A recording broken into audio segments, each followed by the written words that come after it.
Hello and welcome to what was that last video? What? I don't know. What? Am I talking to myself? I don't know. Zaladar deck playing a Mahia. And what? And what was that last video? I don't know. What do you mean last video? I'm gonna get rid of Shadow Font. And I'm playing against Iyamm. I-Y-A-M-M. So maybe it's I-Y-A-M-M. That's how you're supposed to pronounce it. But I am playing a Zaladar deck. It's different than the one I have uploaded. It's got Dimension Ripper in it. So basically what I did is I took out Crystal Titans and Shadow Veins and put in Dimension Ripper and Kairos. Why Dimension Ripper? Because it's a fun card. That's why. I would actually say that Dimension Ripper is probably best used, it is a viable card. Okay, right. Warriors can use it too, but I think it's a viable card in a elemental deck from the standpoint that giving your opponent. Okay, hold on. Okay, when you use Dimension Ripper, each person draws a card from each other's decks. And usually the cards in your deck as a Zaladar aren't particularly helpful to the other person.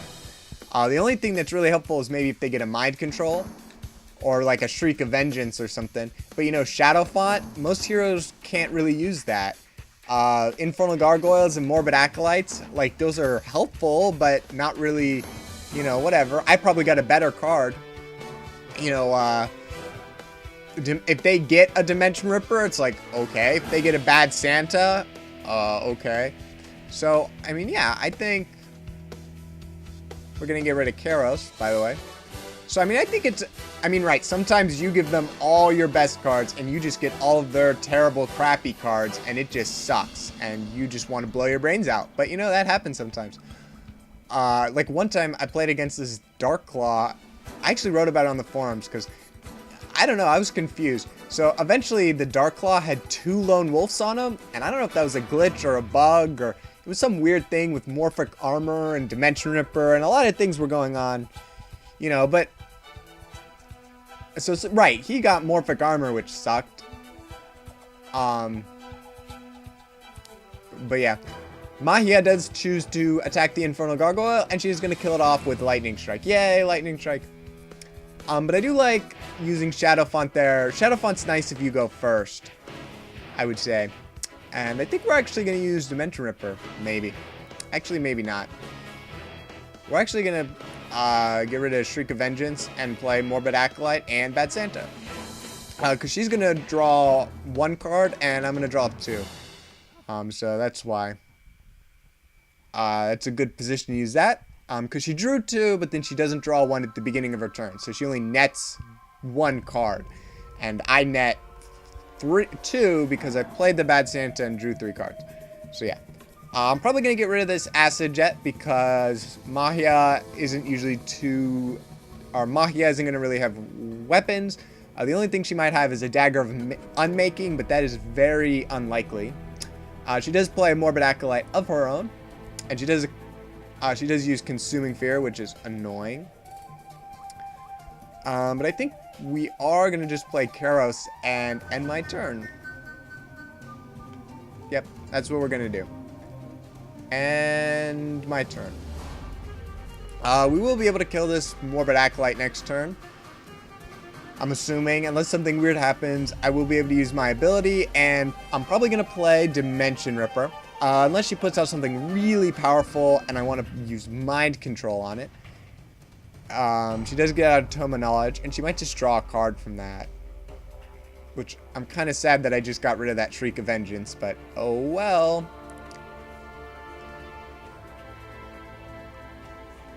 I didn't want to get rid of any of the other cards, so. And okay, so she's going to do that. Oh, and then is she going to... No, she can't use Supernova. Why did she do that? What are you going to do now? And just draw a card. Okay. I was confused or something. You know what? Actually, ooh, you know what? She probably... Supernova. You know, it might... How many cards do you have in her? 5. I don't really like that as much as I did a second ago.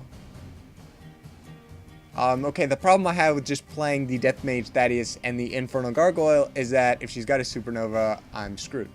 We won't sacrifice anything though, but I might use the Death Mage Thaddeus to get rid of this Morbid Acolyte here.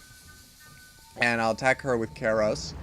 But throwing down... Well, I can't even do anything else. Okay. End my turn. I should have... I don't know.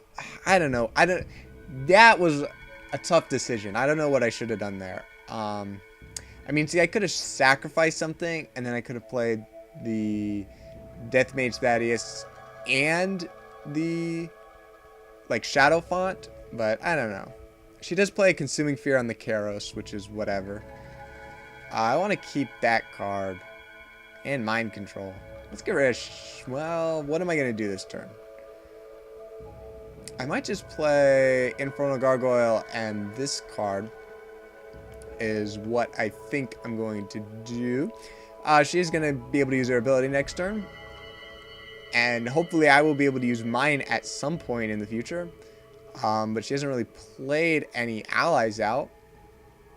What did I sacrifice? I didn't sacrifice a card. Okay. I thought I sacrificed a card. I don't know. I am really confused. I don't know why. Even if she plays a Supernova here, that's not really in her best interest to do so because she is so low on health. And, you know, Kairos is worthless. So is the Morbid Acolyte. Almost. He can use his ability. So really the only 2 allies out right now for me is the Death Mage Thaddeus and the Infernal Gargoyle.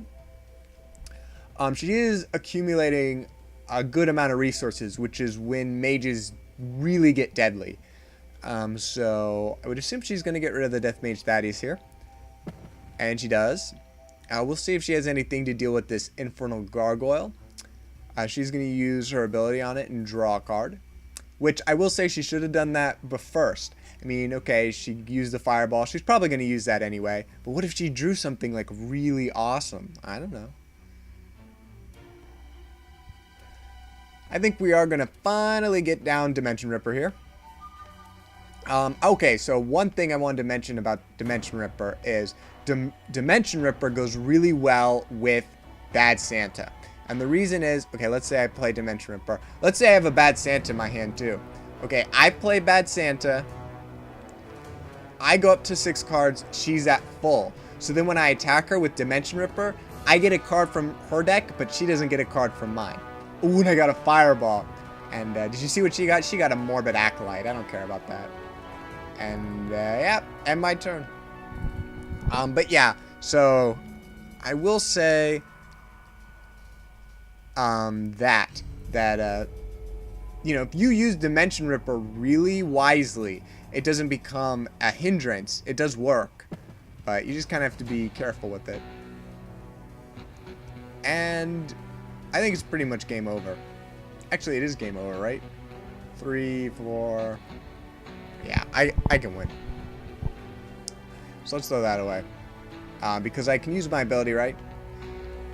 And I will be able to use the Fireball. And I'll be able to attack her with Dimension Ripper. Let's see what we get with the Dimension Ripper first, just for fun. Ooh, and we get a Supernova. Let's play that. Supernova! So that's my updated Zaladar deck. I think it's a good mix between a fun deck and a competitive deck. It's fun because of Dimension Ripper, but it is a Zaladar deck, which is still a pretty good hero. I don't know if it's better than all the rest, but it's definitely one of the easiest ones to just play. It's hard to make bad decisions with Zaladar, I would say. But thanks for watching. Comment, rate, and subscribe. Bye.